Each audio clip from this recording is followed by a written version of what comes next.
こんにちは。一人暮らしの1ヶ月の生活費、今月もやっていきたいと思います。先月5月の生活費の紹介になります。固定費、変動費、社会保険料の順番で説明していきたいと思います。そして最後に1ヶ月の生活費のうち一体何にどれくらい使っているのかを分かりやすく円グラフで、パーセンテージで出してみましたので、よろしければそちらも参考にしてみてください。はい、ではまず固定費からですね。家賃42,284円、これは毎月変わらない家賃ですね。ちなみに私は地方に住んでいまして、1K のアパートに住んでいます。で、駅からね、徒歩2分っていう物件情報には書いてあったんですけど、ゆっくり歩いても3分くらいで着くかなと思うので、徒歩2、3分っていう感じです。すごくね、場所は便利な場所だなって自分で立地はすごくいいなって思ってます。ちなみに駅以外にもコンビニとスーパーもだいたい3分ぐらいで着くぐらいのところにあるので、そういう意味ではね、車を持ってない私にとっては、この物件を選ぶ大きいポイントになったこの立地の良さっていうのもあります。でちなみに広さなんですけども、25.6平米ありまして、一人暮らしの 1K、一般的にはこんなもんかなっていう感じですね。ただそれにプラスして結構大きめのロフトがついてるんですね。でこれは25.6平米にはロフトは含まれないので、プラスロフトで、ロフトの大きさがですね、だいたい 7.5 畳ぐらいありますので、もう一部屋と言ってもいいんじゃないかと。天井がちょっと低い天井が低い一部屋が1個あるような感じで、まああのそこで何か過ごすっていうことはしてないんですけれども、たくさん物を置いたりですとか、あとはヨガマットと筋膜ローラーを置いてあるので、そういうふうにストレッチしたりとか、ちょっと体をほぐしたりとかするのにそのロフトスペースは使ってます。そんな感じで、地方でこの広さ、立地の良さで42,284円なので、いい方なんじゃないかなと、ちょっと分かんないんですけど、他のことよく知らないんでっていうふうに思ってます。ちなみに3年ほど前に東京に住んでいた時は広さはだいたい同じ、その時はね 24.79 平米でした。今 25.6 平米なのでほぼ同じですよね。でもロフトがついてないので結構ね、すごく狭く感じました。物の収納とかすごい困ったし。でそういう同じくらいの広さ、ロフトはないんですけど、それで東京に住んでた時は8万円の家賃でしたね。で駅も徒歩8分ぐらいかな。なのでちょっと東京だったら全然普通ですけども、そういうのをいろいろ総合的に考えると、これがちょっと地方の住みやすさなのかなっていうふうに思います。ちょっとね、この家の比較っていうの面白いので、いつかもっと詳しくね喋ってみたいかなっていうふうに思うんですけど、今このまま喋っちゃうと30分くらいいきそうなので、ちょっとこの辺にしときますね。はい、では次、電気代ですね。電気代は2626円。これは年間でも多分ね、安い方だなっていうふうに思います。ちなみに、先月がですね、電気代2844円だったので、先月から218円、安くなってるっていう計算ですね。電気代ってね、気候が暖かくなってくるとエアコンとかも使わないし、自然に下がってきて、でまた夏になってエアコン使うとまた上がってくるっていうパターンですね。今はだから結構1年の中でも底根な時期なのかなって思います。はい、続きましてガス代ですね。5320円。ガス代はねもうほんと高いなーって感じるんですよね。年間で今安い時期なんですけども、それでも5,000円くらいいっちゃいますもんね。ちなみに先月のガス代が4,664円だったので、なぜかちょっと上がってるんですよね。656円、先月よりも高くなっちゃいました。気候も暖かくなってお湯とかも使う頻度少し減ったかな。減ったか減ってないか同じくらいか分かんないですけど、とにかく水の水温とかも上がってるはずなのに、なんで高くなったのかちょっとわからないですまあどっちにしろガス代は高いので、ここは諦めてます。はい、続きまして水道料金。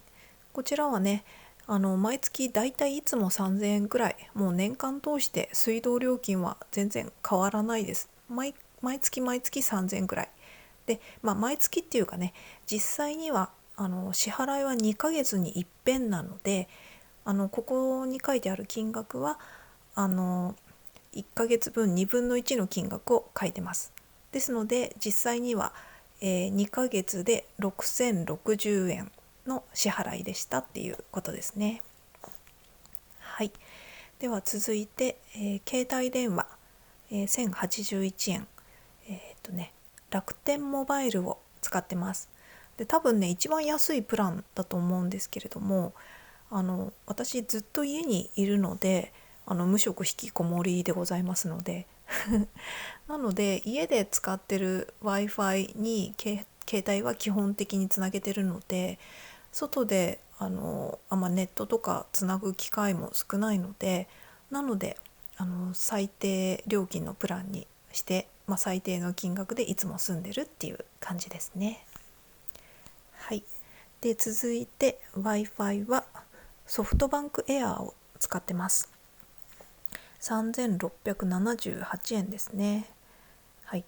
これはですね、最初の2年が3,679円で、3年目以降に5,368円になるプランになってるんですね。でね、その最初の2年っていうのが多分今年の11月くらいで2年経っちゃうのかなって思うんですけども、だから3年目以降結構ね料金がまた高くなっちゃうんでね、どうしようかなっていう感じです。その時考えたいと思うんですけども、その時になったら結構面倒くさくて何もしなくてそのままになっちゃうかもしれないんですけど、とにかくWi-Fi は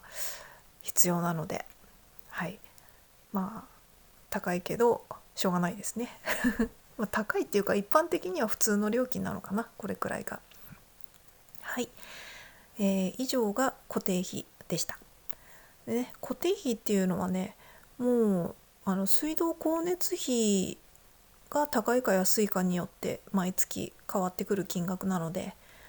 ほら家賃変わらないし、携帯もいつも一番安い金額だし、 Wi-Fi の金額も毎月同じだから、そうすると電気ガス水道がいかに安いか高いかによって固定費が変わってくるっていう感じですね。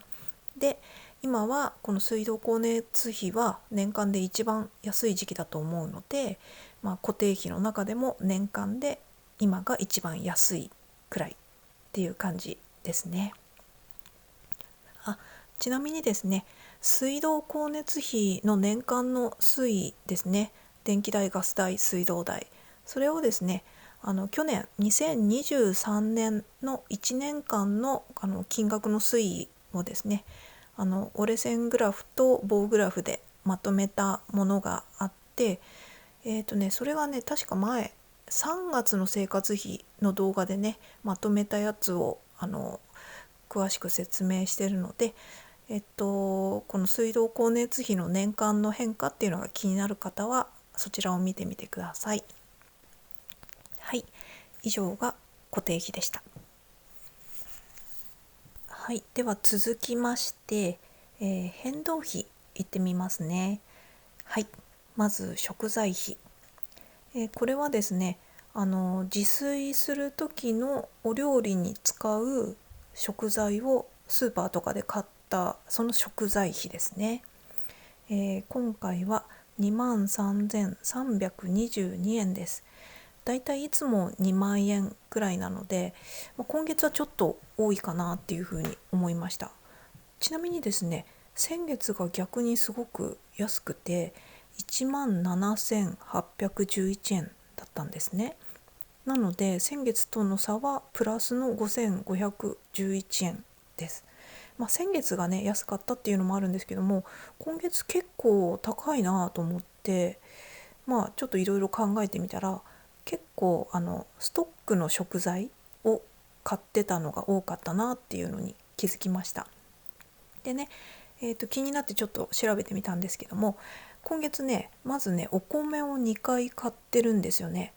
だいたいね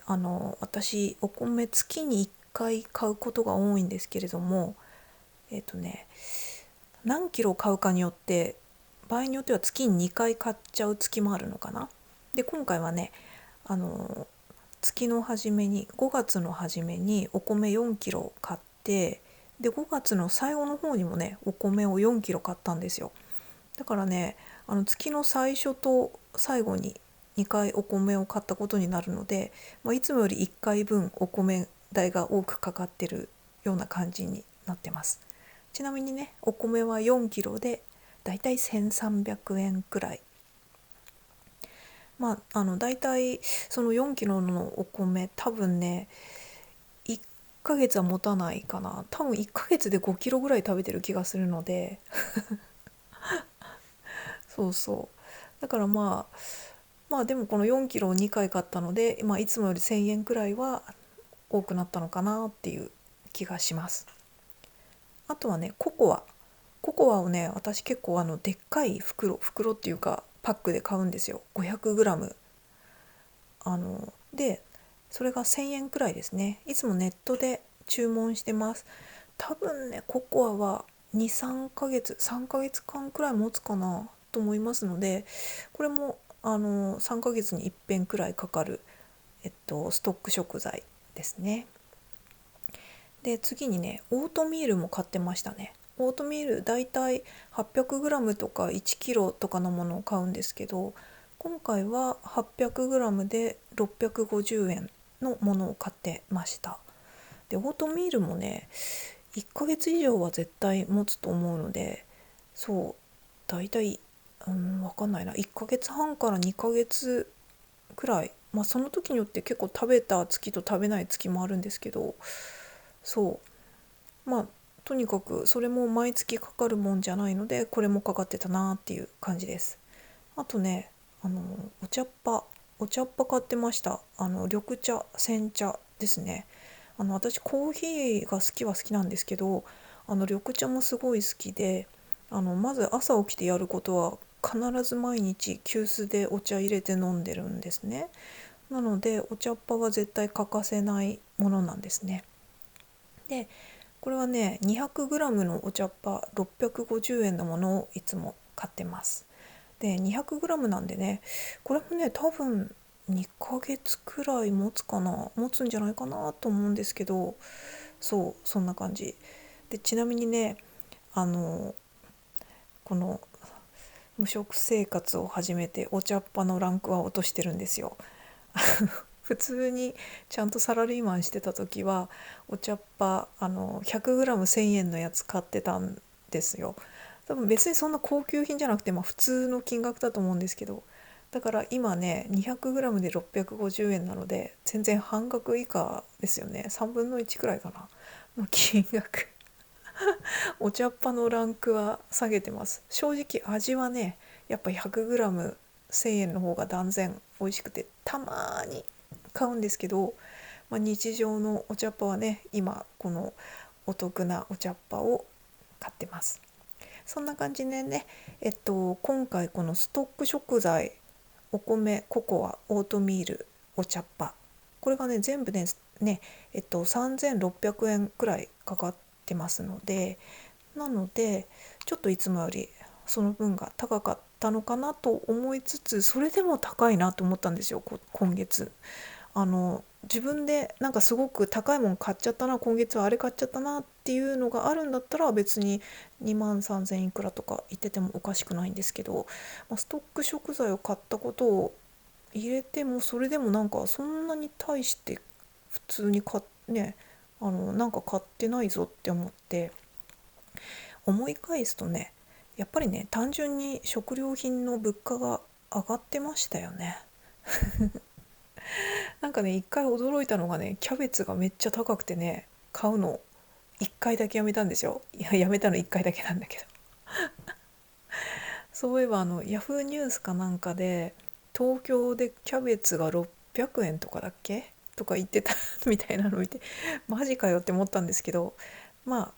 私が住んでるエリアではキャベツ一玉300円越してました。ちょっとびっくりしました。300円でも高いと思いませんか？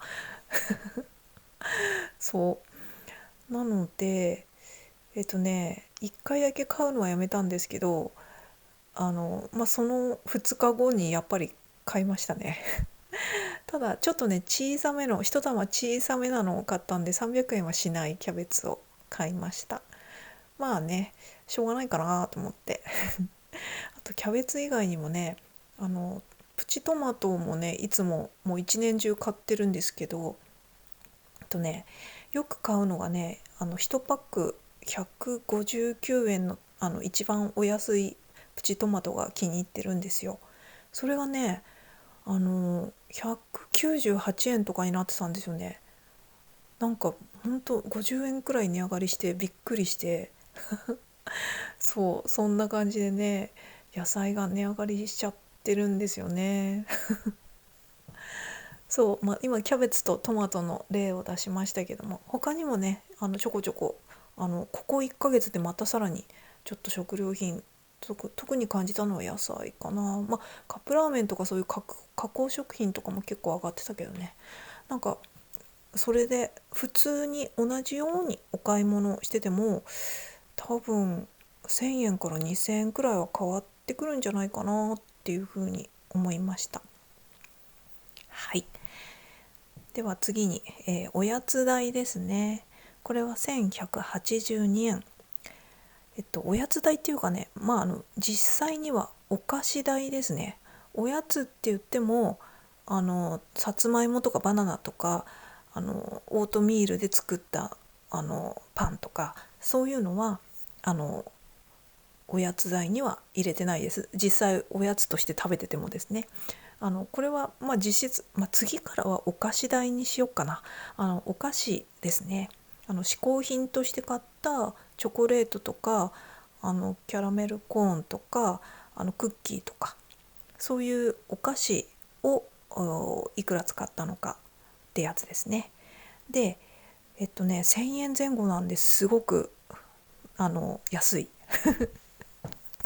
実はおやつ代ね、先月も1,011円だったんですよ。すごく安い。っていうのも私3月の末からですね、ちょっと体重がやばい増えすぎちゃって、減量っていうかね、何も頑張ってないんですけど、お菓子のバカ食いをやめたんですよ。なのでそれまで結構好き放題バカ食いしてたのを我慢はしないけどバカ食いはやめたって感じです。なのでちょこちょこ買ってるんで1,182円はしてるんですけれども、だいぶおやつ代お菓子代が減って、これはいい傾向だなって思います。はい。では続きましてコーヒー豆代ですね。でコーヒー豆はですね、ある程度まとめて買うので毎月かかるものではないんですね。実際先月はコーヒー豆代はかかってないです。多分ね、2ヶ月に一遍くらいのペースで買ってます。で2,930円とだいたい3,000円ほどなんですけれども、コーヒー豆 400g ほど購入した金額です。100g ずつ4種類の豆を買いました。でね、だいたいもうね、私この無職生活になってからコーヒー豆買うカフェとかも全部決めてるんですよ。家から買いに行ける近い場所で、スペシャルティーコーヒーを扱っていて、スペシャルティーコーヒーだけどお値段は結構その割にはいいお安いというかお手頃価格、お手頃価格っていうか、普通ぐらいなのかもしれないんですけど、良心的な良心的なお値段で、焙煎も上手だし、なのでそこ一択でいつも買ってます。本当はね、いろんなカフェとかいろんなロースター行っていろんな豆を買いたいんですけども、ここはちょっと我慢でもね、コーヒー豆のグレード、スペシャルティーコーヒーというグレードの豆は絶対に落としたくないし、落とすんだったら飲む回数を減らせばいいってだけなので、そうすると今行ってるカフェ、お豆を買ってるカフェにすごくお世話になってます。良心的でとても美味しい豆を売ってくれてます。ちなみにね、私は1杯コーヒーを入れるのにいつも 15g の豆を使ってるんですね。なので 400g 購入してるので、だいたい26杯ほど飲めるっていう計算になります。でね、私はね、毎日コーヒーを飲まないようにしてるんですよ。2日に一遍くらい、もしくは3日に一遍くらいなので、だから26杯分って言ったらちょうど2ヶ月分くらいなのかなっていうふうに思います。はい、では続きまして生活用品ですね。1854円。今月は安い方かなっていうふうに思います。生活用品はね、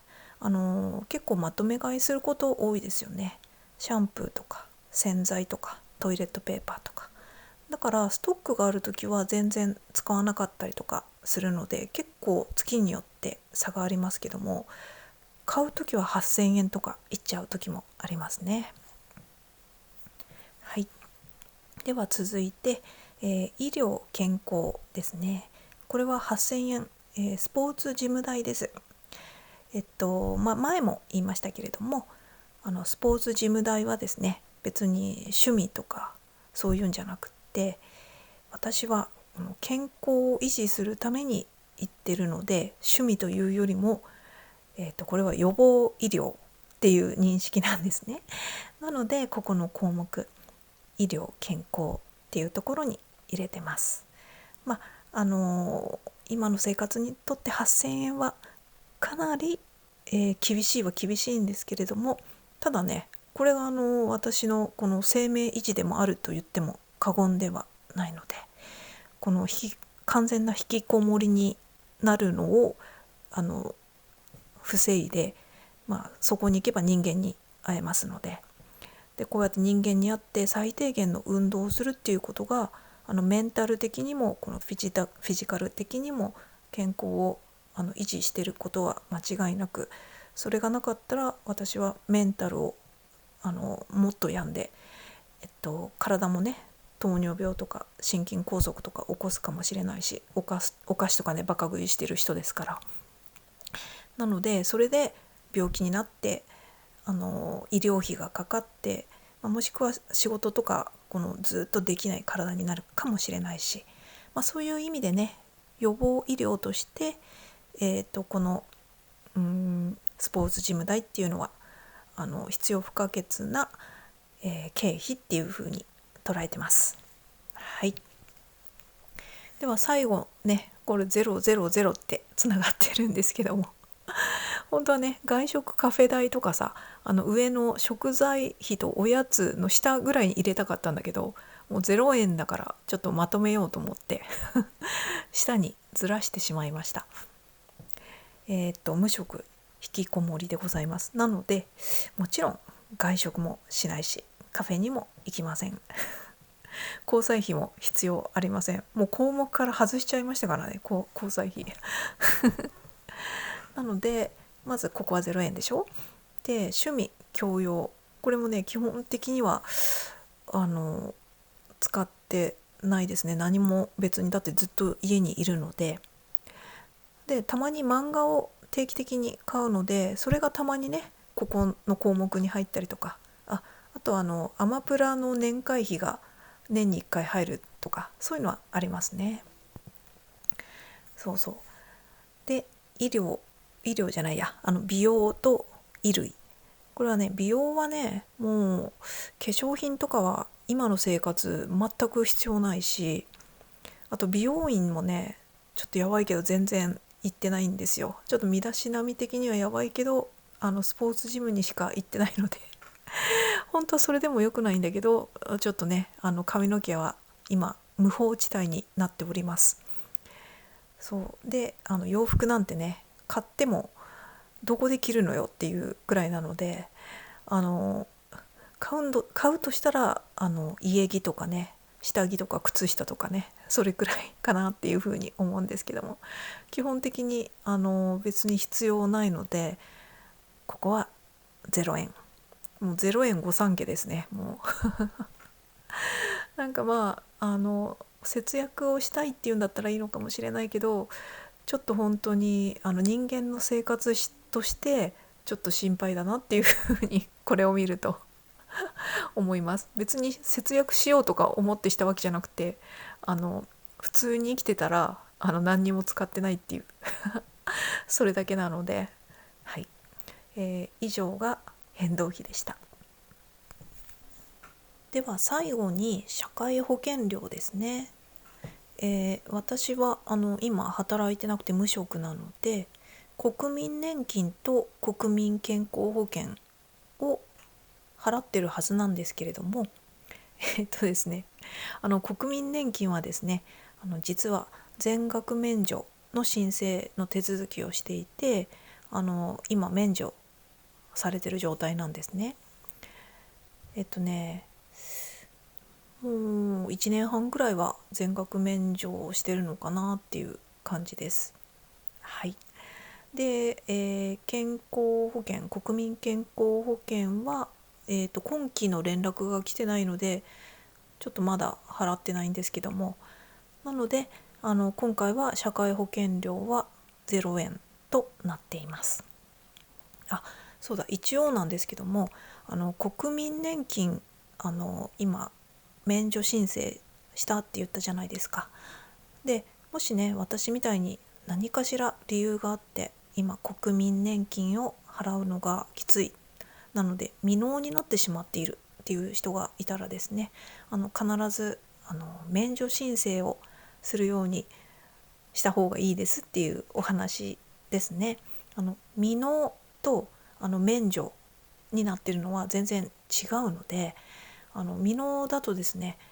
そのまま本当に年金の部分がものすごく減っちゃいますし、未納ですよっていう督促も来ますし、それに対して免除申請、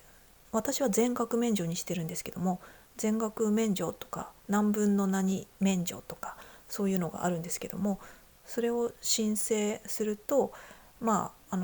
後から効能もできるんですけども、もし何らかでやっぱり結局は払えなくてっていう場合でもですね、未納の場合と全額免除では後々もらえる金額ってやっぱ違ってくるので、そこは絶対に申請しておいた方がいいです。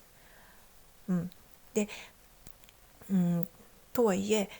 もしかしたらなんですけれども、この国民年金が払えないような状態になっている方っていうのは単純にお金の問題だけではなくて、もしかしたらこのメンタル的にちょっと疾患を抱えてしまったりとか、ちょっとそういうなんて言うんだろう、こう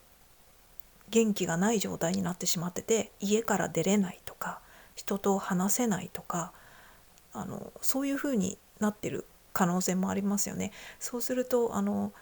普通に申請するとか役所に行くとか人に会って対峙するとか、そういうのもちょっときつくてできなくて、分かっちゃいるけど申請できないっていう人もいるかもしれないですよね。もうそれはどうしようもないじゃないんですけど、もし周りにご家族ですとかパートナーですとか、もしくは友達ですとかいたら相談をして制度を調べてもらうとかね、なんだったら役所まで一緒に行ってもらうとか、そういうのをしてもらうと一回ね免除申請とかすれば気持ちがほっと安心しますので、そこからまた人生を立て直していけるなら行ったらいいんじゃないかなっていうふうに思います。まあ私もそうなんでねはい、では以上社会保険料でした。それでは最後に5月の1ヶ月の生活費、一体何をどれくらい使ってるのか、何にどれくらいの割合を使ってるのかっていうのを円グラフで出してみましたので、ちょっとそれを見てみたいと思います。まず家賃が 44.4% ですね。やっぱり家賃が半分近く占めてるなっていう感じですね。でその次に多いのが食材費ですね。食費っていうか食材費か。食材費だけで 24.5% いってますね。だから食費、おやつとかも入れるとね、25% なので4分の1が私の場合は食費ですね。4割強が家賃で4分の1が食費にかかってるっていう計算ですね。でもねこれ多分かなり安いというか、私の食費は底値なんじゃないかなって思います。やっぱね外食とかしてた頃、普通にサラリーマンしてた頃とかね、会社帰りに今日ちょっとご飯作りたくないなとかいうのは普通に外食とかして、でついでに仕事帰りだからってことでビール1杯ぐらいは飲んでましたもんね。別に誰かと飲みに行くとかじゃなくて普通に帰りに今日ご飯作れんわと思って外食しちゃったりとかしてたし、結構ね一人暮らしのサラリーマンしてる人はそういう人多いんじゃないかなと思いますのでそうするとやっぱ食費ってねもうこの何倍か多くなりますよねなのでこれは最低限本当に質素に生活するとこれくらいの食費だよっていう。で食料品とかも東京とかに比べてだいぶ安いと思うので、地方で自炊してる女性の一人暮らしのかなり底値って言ってもね、節約する人は節約するから底値ってほどじゃないかもしれないんですけど、普通に生きてたらこれくらいだよっていう金額ですね。2万円くらいがね。今割合の話だった。それ以外特に感想ないですかねあとは医療健康8000円の事務代が多いと。全体的にねそうだ、これ言い忘れてたわ。全部での金額がそもそもそれ言い忘れてたわ。1ヶ月の生活費5月のね総合計言ってませんでしたね。変動費じゃないや、固定費、変動費、社会保険料もう全部入れて総合計は、9万5307円でした。だいたい1ヶ月ねいつも10万円くらいで、10万円切ると今月はね安いなっていう感じですけど、何せ社会保険料が今月ゼロなのでね、健康保険の方もゼロなのでっていうのもあって、食材費が高かった割には10万円以内に収まったかなっていう感じです。はい、そんな感じですね。とりあえずこれで全部1ヶ月の生活費は説明し終えたかなっていう感じでした今月感じたことはやっぱりね、食材費がスーパーでね金額が上がったなっていうのが印象的だったかなっていう感じです。でねすごい高いものとかはやっぱ自然に手を出さないようにしてるっていうか、特に気をつけてる意識もないんですけど、そんなにね私節約を普段してる感じはないんですよね。食費とかあと水道光熱費とかもう普通に使ってる。無駄遣いはね、必要以上な無駄遣いはしないけど、変に切り詰めたりとかはしてないです。なのでこれが普通の金額なのかなっていうふうに思います。ただね、節約してないって言ってもね、同じものでもこっちで買った方がお得っていうのはもちろん、そういうのはなるべくそういうのを選ぶようにしてるっていうか、そういうのはありますね。うーんまあこっちのスーパー、この食材はこっちのスーパーで買うとか、この食材はこっちのスーパーで買うっていうのはなんとなくありますね。うん。あと100均とか行った時に生活雑貨とか買いに行くじゃないですか。その時にね、ついでに魚の缶詰とかをいくつか買っといたりとかしますね。魚の缶詰ってストックしとくと、今日は料理したくないなっていう時に、タンパク質何で取ろうって思った時、魚の缶詰あるとめっちゃ便利じゃないですか。だから必ずいくつか置いとくようにしてるんですけど、やっぱね、魚の缶詰も最近200円くらい普通にしますよね。160、70円は当たり前で200円くらい普通にしちゃうので、その点100均は普通に100円で売ってるので、100均のものを基本的には買って、ちょっと違うやつが食べたいなって時はたまにちょっと高いの買うとか、そういう工夫はしてますね。別に100均のが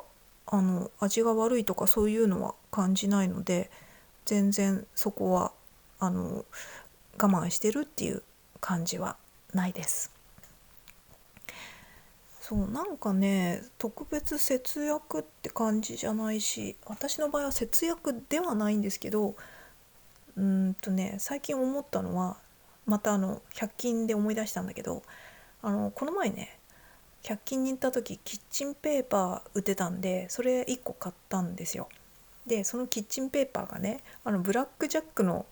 絵が描いてあって、絵っていうか漫画の小回りが描いてあって、すごいいいじゃんと思って、それをね、こうちょっとルンルン気分で買ったんですよ。なんかそういうのってすごくいいと思いませんか？キッチンペーパーってさ、どうせ買うじゃん。だけど、金額もね、多分ブラックジャックになってたからって高くはなってないと思うんで、枚数とかも別に少ない感じに見えなかったから、だから同じもので消耗品だからさ、必ず買うものだし、それが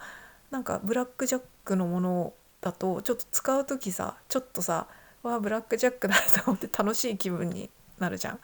だから同じ金額でもちょっとQOL が上がるというか、また言っちゃった、クオリティオブライフが上がるというか、あのそういう感じがあって、そういうのは好きですね。なんかあとまたちょっとダイソー100均で思い出したんだけど、最近ね、氷の氷を作る容器、氷の製氷の容器のやつを100均で買ったんですよ。最近暖かくなってきたから、氷使うようになって、で今まで使ってたやつって、もともと冷蔵庫を買った時に付属でついてたやつなんですよ。でそれがね、ずっとね、私蓋付きじゃないっていうのがすごい嫌だったんですよね。でもなんとなくあるから、わざわざ、買おうとは思ってたんだけど、別に絶対買いたいと思ってなかったから、いつも忘れてて、もう何年もあの蓋付きの製氷の容器を買わなかったんですよ。でもね、ついに最近ね、どうしても欲しいと思って、買い物リストにちゃんとメモして、100均で蓋付きの氷のやつ買ってきたら、なんかすっごい贅沢な気分で、氷もちょっと大きめのやつにしたので、そしたらね、大きい氷はできるし、蓋はついてるし、なんかすごいね、飲み物とか飲む時にちょっとグレードが上がったような気分になりました。あとはね、なんかふと気がついたんだけど、私歯磨き粉をですね、いつも2種類使いしてるんですよ。洗面のところに歯磨き粉を2本置いといて、その時の気分でどっちを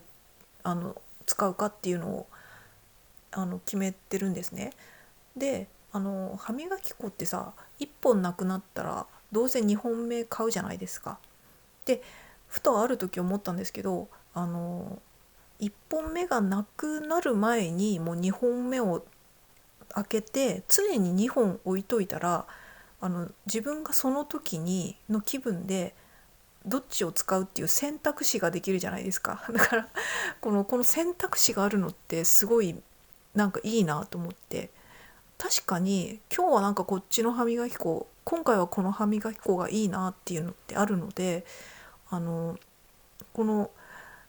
歯磨き粉をこう買うペースと金額は変わらないんですけど、いつも2種類から選択できるっていうのはちょっとした贅沢というか、これも QOL が上がるなって思ったっていう話なんですけど、しょぼい。なんか本当だったら私前は1本1,000円ちょっとする歯磨き粉お気に入りのがあって、それを使ってたんですよ。なんだっけ、ボタニカルなんとかっていう歯磨き粉で、そのボタニカルなんとかっていうのに行き着くまでも結構1,200円とか1,500円とかするのを何回も試して、結局これがいいなっていうのが1,000円ちょっとのボタニカルなんとかっていう歯磨き粉で、普通の歯磨き粉よりはちょっと割高だし、あとね、その歯磨き粉ちょっとね、見た目がね、デザインがね良かったんですよ、パッケージが。そういう理由もあって、その1,000円くらいする歯磨き粉を使ってたんですね、普通にサラリーマンしてた時代は。だからね、いずれまた歯磨き粉が使える身分に身分にっていうか、普通の人の生活に歯磨き粉が使える身分に戻れたらいいなっていう風に夢見ている状態です。誰か私に歯磨き粉買ってくれたら嬉しいんだけどな、1年分ぐらいっていう風に思います。はい、そんな感じで、ちょっとどうでもいい話で長くなっちゃったので、これくらいで読めますね。以上が先月5月の生活費でした。それではまた。